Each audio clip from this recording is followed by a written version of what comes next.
Les parcs ont une longue expérience sur le terrain qui aujourd'hui répond aux objectifs fixés par l'Union européenne dans le cadre de son pacte vert européen. L'objectif de réduire nos émissions de CO2, d'arriver à une société zéro carbone, de renforcer la biodiversité avec des objectifs très clairs en matière de circuits courts alimentaires, en matière de restauration de la biodiversité, 30% des surfaces terrestres et maritimes, de préservation des zones humides. Ce sont tous des axes qui sont définis par l'Union européenne et qui sont appliqués par les parcs.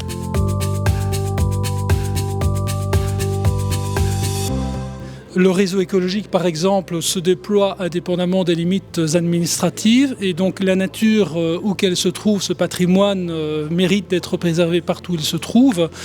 Il y a des réalités particulières à chacun des terroirs, mais on a tous à apprendre les uns des autres, on a tous à expérimenter, peut-être à partager des expertises, des savoirs.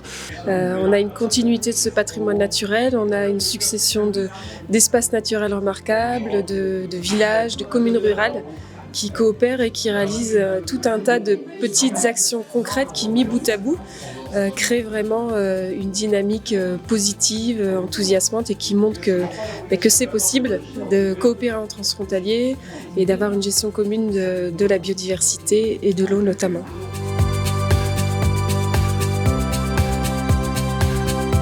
Plus on est d'interlocuteurs et de parties prenantes, plus le processus est long, mais en même temps, plus le résultat est satisfaisant.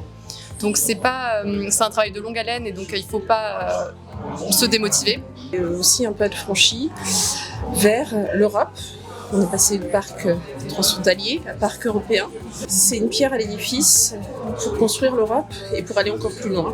Maintenant, le réflexe transfrontalier, le réflexe européen est inscrit dans nos gènes et aussi dans nos équipes qui portent les différentes actions.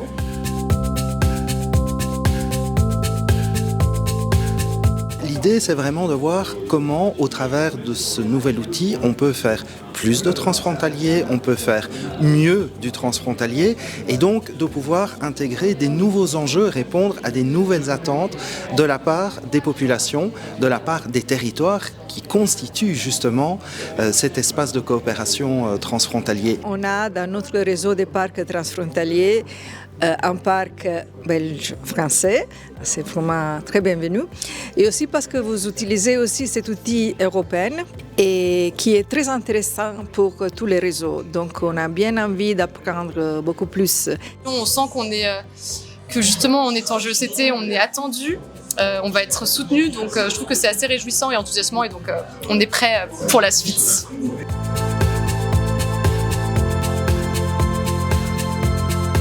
On a encore plein d'envie, plein d'enthousiasme et des ambitions peut-être folles, mais en tous les cas, la résilience du territoire, faire écho aux politiques européennes, aller encore plus loin pour valoriser notre territoire et l'adapter aux différents changements. Au travers du Green Deal, au travers de la notion de gouvernance transfrontalière et de gouvernance multiniveau, qui sont vraiment des éléments phares que l'on retrouve dans le règlement européen, on voit que ces thématiques vont entrer en résonance avec les priorités de cet espace transfrontalier de coopération. Et je vois comme il est important de montrer ici aux décideurs politiques les choses qu'on fait sur le terrain.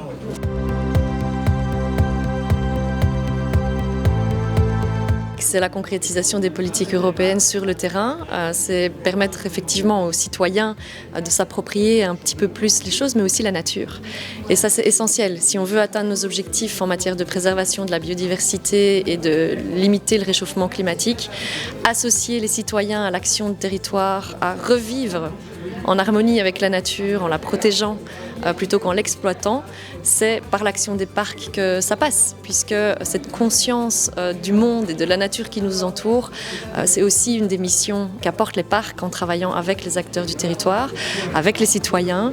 Le parc joue un rôle essentiel puisqu'il connaît le territoire et il travaille avec les citoyens. Donc je crois que c'est un acteur clé de nos territoires.